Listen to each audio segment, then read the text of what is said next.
ใจจะเอาดิดูจะเอาเด็กเด็ก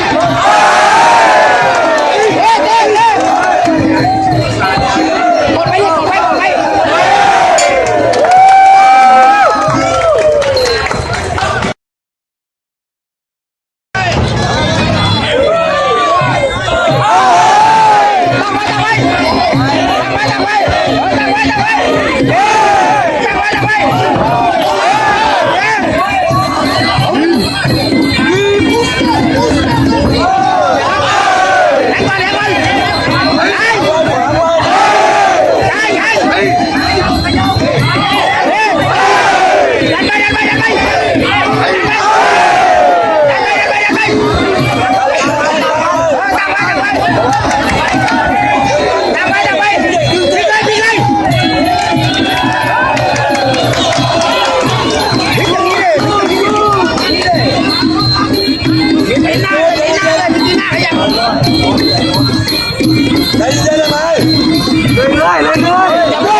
จีบ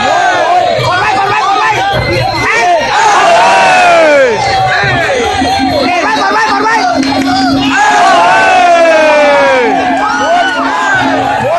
เจ็บเจ็บเจ็บแทงเจ็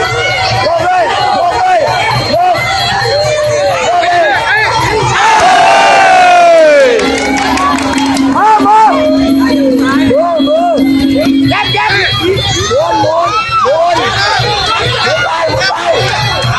จ็บแล้วปีออกไปเจ็บแล้วปีออกไปเลย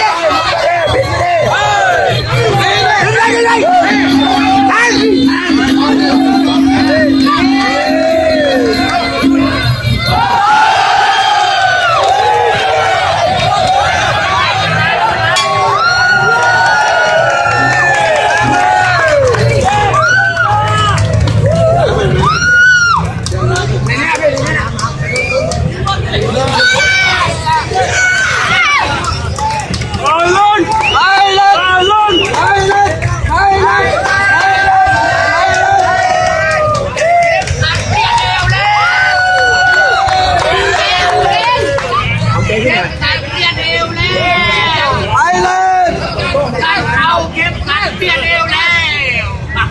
แทงถอดไปแล้วค่ะเมื่อกี้ มาไล่กันเร็ว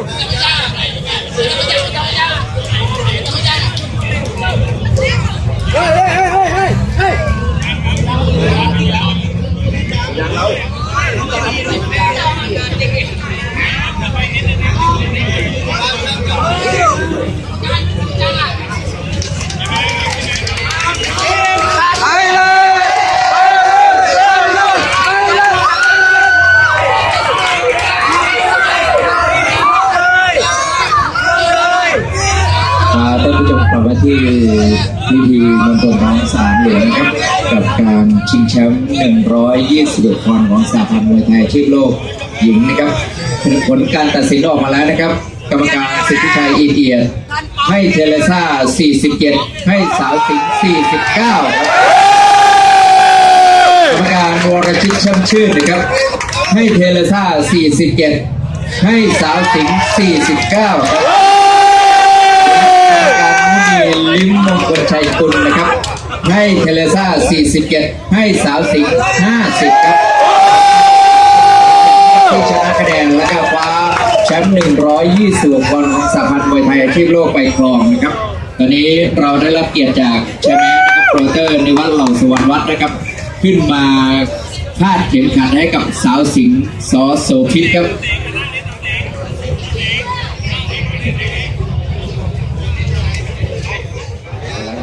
ศึกมหากรรมมวยไทยเทิดไทยองค์ราชันถ่ายทอดสดทางช่องสยามสปอร์ตไลท์ทูวิชั่น97นะครับ